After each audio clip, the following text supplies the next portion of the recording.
भी की गई।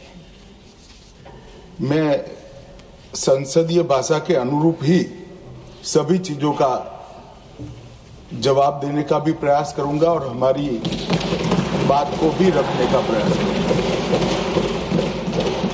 मान्यवर, कुल 21 सदस्यों ने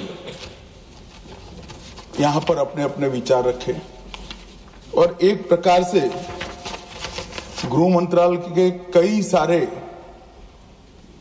कामों के परिमाणों को, डायमेंशंस को छूने का प्रयास किया गया है। सबसे पहले तो मैं देश की आजादी के बाद देश की आंतरिक सुरक्षा को और देश की सरहदों को सुरक्षित करने के लिए जो भी स्टेट पुलिस के और सेंट्रल पैरामिलिट्री फोर्सेस के जवानों ने अपना सर्वोच्च बलिदान दिया है, वो हजारों जवानों को मैं मनपूर्वक श्रद्धांजलि देना चाहता हूं, क्योंकि इनके इस सर्वोच्च बलिदान से ही देश आजादी के 76 साल पार कर कर विश्व में अग्रणी भूमिका निभाने के लिए जा रहा है। वो बलिदानियों के परिवारजनों का भी मैं मनपूर्वक धन्यवाद करना चाहता हूं कि आपने जिस धैर्य के साथ, जिस वीरता के साथ, उत्साह के साथ आपके परिजनों को देश की सुरक्षा के लिए भेजा और उनके सर्वोच्च बलिदान को ये देश, ये सदन, ये देश की 140 करोड़ की जनता कभी भुला नहीं सकती। मान्यवर, गृह मंत्रालय एक प्रकार से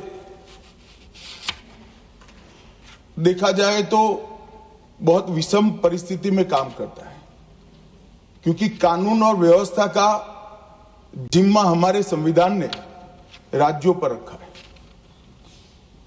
सरहदी सुरक्षा, आंतरिक सुरक्षा, ये सारे विषय गृह मंत्रालय के अंतर्गत आए और ये उचित ही निर्णय है, इसमें कोई बदलाव की जरूरत भी नहीं है। परंतु कानून और व्यवस्था का जिम्मेदारी जब राज्यों का होता है, तब अब 76 साल के बाद ऐसी परिस्थिति खड़ी हुई है कि कई प्रकार के क्राइम राज्य की सीमा तक सीमित नहीं होते, वो अंतर राज्य भी होते हैं, बहुराज्यीय गुनाह भी होते हैं, जैसे नारकोटिक्स है, साइबर क्राइम है, जैसे संगठित अपराध की गैंगे हैं, जैसे हवाला है। ये सारे अपराध कोई एक राज्य की सीमा में नहीं होते हैं और कई अपराध ऐसे होते हैं जो देश की सीमा के बाहर से भी हमारे देश में किए जाते हैं। और इस सबको देखते हैं तो समयानुकूल तरीके से गृह मंत्रालय में परिवर्तन होना बहुत जरूरी होता है। और मैं बहुत गर्व के साथ कहता हूं कि 10 साल में नरेंद्र मोदी जी ने कई सालों के परिवर्तन जो नहीं किया गया था, उसको एक साथ कर राष्ट्रीय सुरक्षा को सुनिश्चित करने का काम किया। और जितने भी चैलेंजेस खड़े हुए थे, समयानुकूल परिवर्तन न करने के कारण वो सारी चुनौतियों टेक्नोलॉजी का उपयोग कर दृढ़ राजनीतिक इच्छा शक्ति का उपयोग कर एक मजबूत विधायी खाका खड़ा कर और हमारे सुरक्षा कर्मियों का हौसला की बढ़ोतरी कर इसको भरने का प्रयास नरेंद्र मोदी जी के नेतृत्व में 10 साल में हुआ है। और मैं मानता हूं कि ये प्रयास के बाद भी कई चीजें ऐसी होती हैं जिनके बारे में कई सदस्यों ने मुद्दे भी उठाए हैं, मैं इसका भी जवाब दूंगा।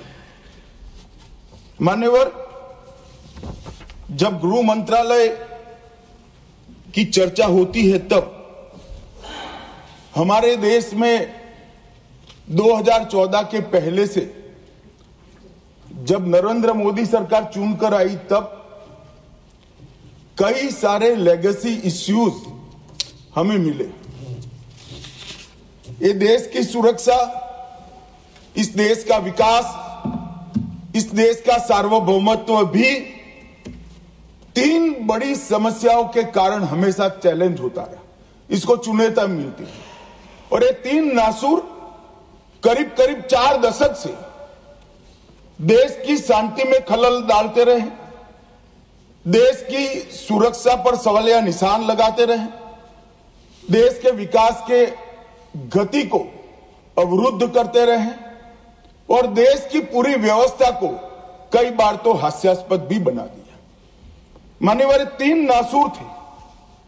जम्मू कश्मीर की समस्या, वहां टेररिज्म की समस्या, वामपंथी उग्रवाद जो तिरुपति से पशुपतिनाथ का स्वप्न देखते थे, और तीसरा समस्या था उत्तर पूर्व का उग्रवाद, नॉर्थ ईस्ट का उग्रवाद। इन 3 समस्याओं का टोटल लगाएं तो लगभग 92,000 इस देश के नागरिक 4 दशक में मारे गए। माने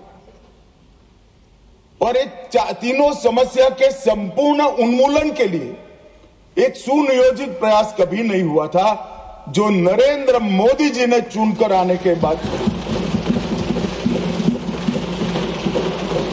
मैं सबसे पहले कश्मीर की बात करूंगा। मान्यवर, कश्मीर में हम सब जानते थे कि पड़ोसी देश से आए दिन आतंकवादी घुसते थे, यहां बम धमाके करते थे, हत्याएं करते थे। एक भी त्योहार ऐसा नहीं होता था जो चिंता के बगैर जाता था। और केंद्र सरकारों का रवैया लचीला होता था, चुप्पी साध जाते थे, बोलने में डर लगता था, कोई दुविधा भी थी, शायद वोट बैंक का भी डर था। नरेंद्र मोदी जी के आने के बाद आतंकवाद के खिलाफ 0 टॉलरेंस की नीति प्रधानमंत्री की ने। हमारे आने के बाद भी हमले हुए, उरी पर हुआ, पुलवामा पर हुआ। पहले हमले होते थे, कुछ नहीं होता था, कोई कुछ नहीं बोलता था, जवाब नहीं दिए जाते थे और लोग भूल जाते थे। दिल्ली के अखबारों में कोने में कहीं छपता था, आज 7 लोग शहीद हो गए, मारे गए, बम धमाका हुआ। मगर कोई संवेदना तक समाप्त हो जाए, वहां तक चीजें लिंगरिंग रहती गई, लिंगरिंग रहती गई, लिंगरिंग रहती। मोदी जी के आने के बाद उरी और पुलवामा में हमला हुआ। 10 ही दिन में पाकिस्तान के घर में घुसकर सर्जिकल स्ट्राइक और एयर स्ट्राइक कर जवाब दिया।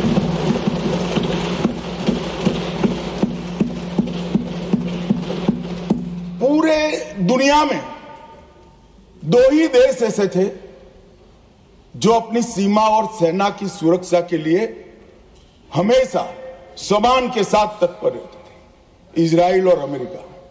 वो 2 देशों की सूची में मेरे महान भारत का नाम जोड़ने का काम नरेंद्र मोदी, और वहीं से शुरू हुई आतंकवाद के खिलाफ 0 टॉलरेंस की नीति। मान्यवर, हम सब जानते हैं धारा 370 कश्मीर के अलगाववाद का मूल था। हम भी कभी अलग हो सकते हैं थे, ये भाव के बीच धारा 370 के अंदर डाले गए थे। मगर हमारे संविधान निर्माताओं का भी मैं बहुत मनपूर्वक धन्यवाद करना चाहता हूं। बड़े दूरदर्शी थे, उन्होंने इसको टेम्पररी बनाया था और धारा 370 को हटाने का बीज भी धारा 370 में ही डाल दिया गया। मगर राजनीतिक मजबूरी, वोट बैंक की पॉलिटिक्स, हमारे पुरखों ने धारा 370 डाली है, हम नहीं हटाएंगे, ऐसी जिद धारा 370 को लेकर चलती रही, कई सालों तक चली। और मान्यवर, यही सदन में 5 अगस्त 2019 में मोदी जी ने धारा 370 को समाप्त। हमारे संविधान निर्माताओं का वो स्वप्न कि एक देश में दो प्रधान, दो विधान, दो निशान नहीं होंगे। कैसे हो सकते हैं? देश में एक ही प्रधानमंत्री हो सकता है, देश का एक ही संविधान हो सकता है और देश का झंडा भी एक हो सकता है। कैसे एक देश में दो विधान, दो प्रधान, दो निशान हो सकते? मगर चलाए गए, सालों तक चलाए गए और 5 और 6 अगस्त 2019 को इस देश में एक विधान, एक प्रधान और एक निशान का नया दौर, और वहीं से शुरू हुआ कश्मीर को हमेशा के लिए भारत के साथ एकरूप करने की प्रक्रिया। सबसे पहले डोगरी, हिंदी और उर्दू को राज्य की भाषा का स्टेटस दिया गया। मान्यवर, भ्रष्टाचार रोकने के लिए कोई एंटी करप्शन ब्यूरो की वहां रचना ही नहीं थी, क्योंकि रोकना ही नहीं चाहते थे। इतने सालों के बाद एंटी करप्शन ब्यूरो वहां बना। देश के सारे कानून वहां स्वीकार कर लिए गए, चाहे महिलाओं के अधिकार का हो, दलितों के अधिकार का हो, आदिवासियों के अधिकार का हो, बच्चों के अधिकार का हो, ये सारे कानून वहां स्वीकार कर लिए गए। पठानकोट से एक नाका परमिट रखी गई थी, एक भाव खड़ा करने के लिए कि देश के हिस्से में आप नहीं जा रहे हो। पठानकोट की नाका परमिट को नरेंद्र मोदी जी ने समाप्त कर दिया और नया दौर शुरू हुआ लोकतंत्र का, खुशहाली का, विकास का। आज ये कहते हैं क्या परिवर्तन आया है? मैं ध्यान से सुन रहा था, धैर्य न रहे ऐसे उकसाते थे, मगर मैं जवाब जरूर दूंगा।